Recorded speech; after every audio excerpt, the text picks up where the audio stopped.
पहले कॉन्ग्रेचुलेशन आपको, गाना धमाकेदार है और साथ ही साथ आप भी काफ़ी हॉट लग रहे हैं इस गाने में। Thank you so much for your genuine compliments, I guess genuine है ना। हाँ। Okay, thank you. तो और बताइए कैसा रहा एक्सपीरियंस, इतना 2 लड़कियों के साथ आप रोमांस कर रहे हैं, क्या कहना चाहिए? रोमांस कर रहा हूँ 2 लड़कियों के साथ, ऑलराइट। तो ये देखिए, मैं इसको एक ही चीज़ बोलूँगा, आप मुझे सिर्फ ये बोलिए कि आपने ये काम किया, इसका आपका एक्सपीरियंस क्या था। रोमांस रोमांस ये सारी बातें थोड़ा अलग जोन क्रिएट करती है, राइट? तो we would not you are the take big it. Actor now, actor है, स्टार है, तो रोमांस हाँ हाँ, obviously, but this is a job, right? एक काम है। देखो ये इतना सच में आसान नहीं होता है ना, जब सारे लोग आजू बाजू हो तो रोमांस को तुम रोमांस की तरह नहीं कर सकते, एक टास्क हो जाता है वो बहुत बड़ा, to hold your feelings in front of everyone.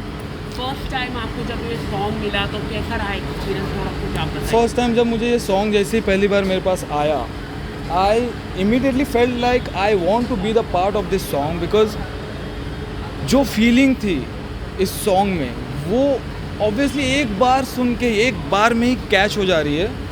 और तभी मैंने सोच लिया, आवाज़ भी बहुत अच्छी है सिंगर की और लिरिक्स भी बहुत प्यारे हैं, music composition everything is so up to the mark.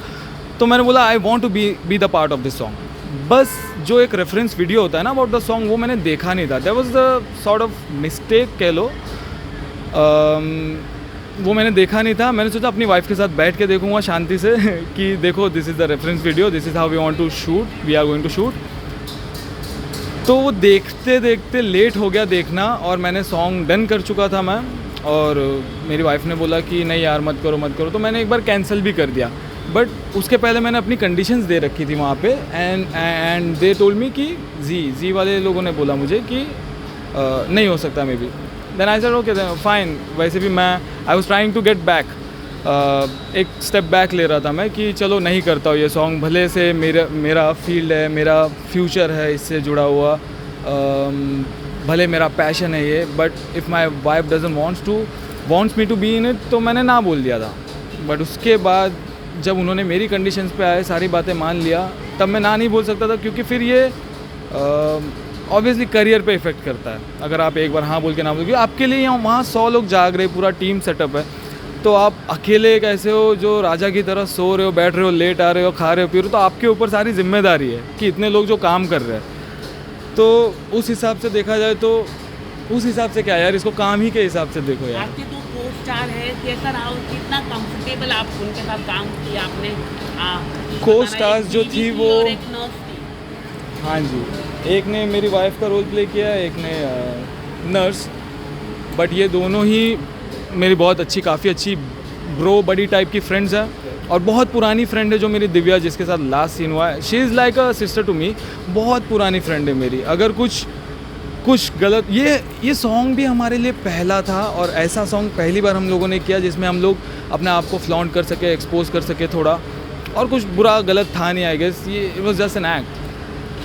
ये सॉन्ग की बात करें जो आपकी वाइफ भी साथ में थी सेट में, तो ऐसा क्या होगा कि इस सॉन्ग में ऐसा तो कुछ है ही नहीं गलत, क्योंकि तो रोमांटिक है। एग्जैक्टली, मैं यही बोल रहा हूँ कि ये इतना भड़की आपके ऊपर और इतना देखो बवाल हुआ। मे भी देखो क्या होता है ना, जब लोग इस फील्ड इस सेम फील्ड से ना होना, तो ये इशू हो सकता है। एक इनसिक्योरिटीज़ वाले रीजंस भी है, और वहाँ पे लाइव देखना ना, it was something else may be for her. वो she was not in a state, mental state may be, क्योंकि उस वक्त मूड स्विंग्स हो रहे थे उन्हें, राइट?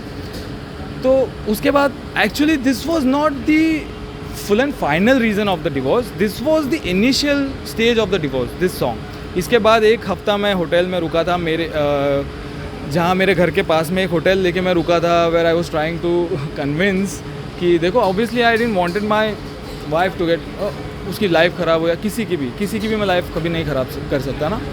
तो मैं सोचा कि यार जब कुछ गलत नहीं है तो let me just try and apologise for even though for things which I have not done. तो इट गॉट सॉर्टेड। घर से एक हफ्ते में फिर अगले ही हफ्ते वापस मुझे बैग्स फेंक के बाहर निकाला गया, इसके पहले भी एक बार निकाला गया, आई मीन वही।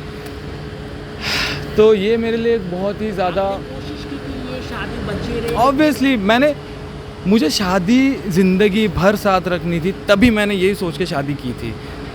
किसी की लाइफ नहीं ख़राब करनी थी, इसीलिए मैंने शादी की थी। मेरे करियर का पिकअप पॉइंट था वो।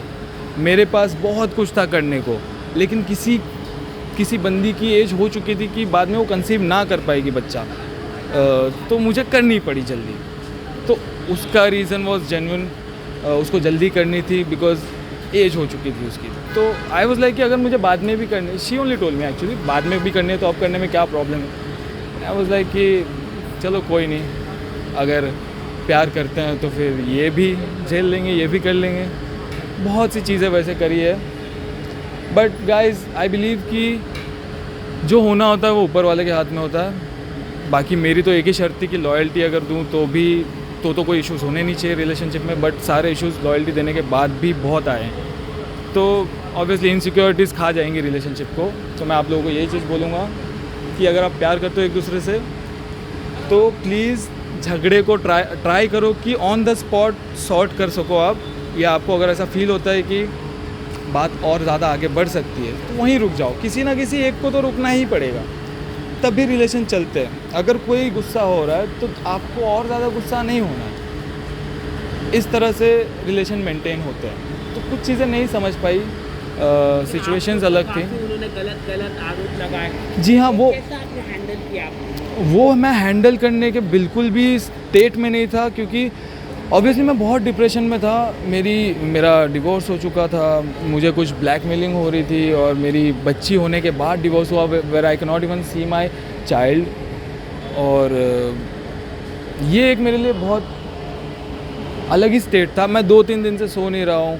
आई was on some kind of drugs, जो मेडिकल ड्रग्स होते हैं ना, जिससे मेरे, हाँ राइट, तो anti depression you can say. तो चीज़ों का भी बुरा असर पड़ रहा था। I was not in a state to speak as well, तो क्योंकि सोया नहीं था मैं, तो मैं जवाब नहीं दे पाया जस्ट बिकॉज मैंने उसका वीडियो देखा नहीं था, ना आज तक मैंने देखा है और ना मैं देख नहीं पाया। And I am sorry to say, मैंने जिससे शादी करी थी ये वो लड़की मुझे बिल्कुल नहीं लगी। जिससे मैंने करी थी वो कोई और थी। तो मैं उससे ही प्यार करता था और आज भी करता हूँ, वो कोई और थी। उसके लिए मैंने बहुत कुछ किया था। बट जो इंसान समझ लो इतनी बुराई कर सकता है जिससे उसने प्यार किया, तो वो इंसान कोई और नहीं है, जो ये कोई और है जो आज अपना 1 मिलियन फ़ैन फॉलोइंग की सेलिब्रेशन कर रहा है। Do you get that? तो उसका मकसद कुछ और था, यही बोल सकते हैं। ओके, आखिर में आपकी मम्मी ने आपको काफ़ी साथ दिया, क्या कहना चाहिए? आज मम्मी आई। जी हाँ, आज मेरी मॉम जो आई है यहाँ पे, वो इसीलिए आई है क्योंकि देखना चाहती है मुझे। ऑब्वियसली हर किसी की माँ अपने बच्चे को देखना चाहती है सक्सेसफुल होते हुए, और मेरी मॉम मुझे हमेशा सपोर्ट करेंगी, आई बिलीव। ऑब्वियसली हर किसी की मॉम करती है, इसके बारे में हम क्या ही कहें, माँ है तो जहान है। फैंस से क्या कहना चाहिए आखिर में, इस सॉन्ग को लेके क्या कहना चाहिए? सॉन्ग को लेके यही देखो दोस्तों, काम है, काम को आपको काम की तरह लेना है। आपकी लाइफ में जो बिल्स आपको पे करने होते हैं, वो आपको सिर्फ काम ही ऐसी चीज़ है जो आपकी हेल्प कर सकता है, ना ही कोई प्यार व्यार दोस्ती, ये सारी चीज़ें अलग हो जाती हैं।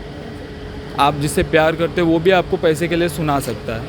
तो आपको सिर्फ अपने काम को ज़्यादा प्रायोरिटी देनी है। This is very big advice from my side to you. और फैमिली को इम्पोर्टेंस देनी चाहिए, दैट इज़ सो ट्रू। और मैं देता हूँ, और मैं काम अपनी फैमिली के लिए ही करता हूँ। ऑब्वियसली मेरे मॉम डैड है, दे बोथ आर पेशेंट्स। एक को कैंसर है, एक को चेस्ट इन्फेक्शन है, लंग इन्फेक्शन है। और ऑब्वियसली हर जगह के बिल्स पे करता हूँ। रेंट्स इतने सारे हो गए, खर्चे, बच्ची पैदा हो रही है, वाइफ प्रेग्नेंट है, hospital bills I have to pay. तो इतनी चीज़ें जो थी उस बीच में मैं काम कर रहा हूँ, और वाइफ को just because of some little insecurities, अगर मैंने वो काम नहीं किया होता तो मुझे कुछ 50-60 हज़ार की पेनल्टीज़ भी पे करनी पड़ जाती। 2-3 जगह ऐसी आ गई थी जहाँ पे मुझे सिर्फ पे करना है, और वह काम होता है गाइज। तो आई बिलीव कि इससे ज़्यादा मैं और कुछ बोल नहीं पा रहा हूँ। आई होप कि आप लोग समझ जाओ ये फीलिंग कि ये ज़रूरी चीज़ है काम, बस।